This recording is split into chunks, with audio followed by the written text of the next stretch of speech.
upang ito ay hindi mapuwag, upang ito ay hindi mag-broken home, Panginoon. Lord, ikaw ang nanupang sa lalo ng harapan at magsasama sila sa hirap at ginawa. Salamat sa mga amanan ng diya, naman ang mahirap ang pagkasama sa buhay. Patuloy, Lord, ikaw ang kasama nila. Lord, nabati mo, Lord, ang lahat ng ama, ang lahat ng ama na nananalig sa iyo, Panginoon, na nananalig at nananampalataya sa iyo, na hindi mo sila iiwan, hindi mapapabayaan, mga Panginoon.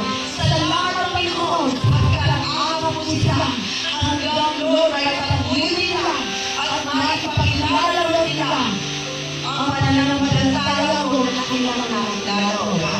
Lord, ikaw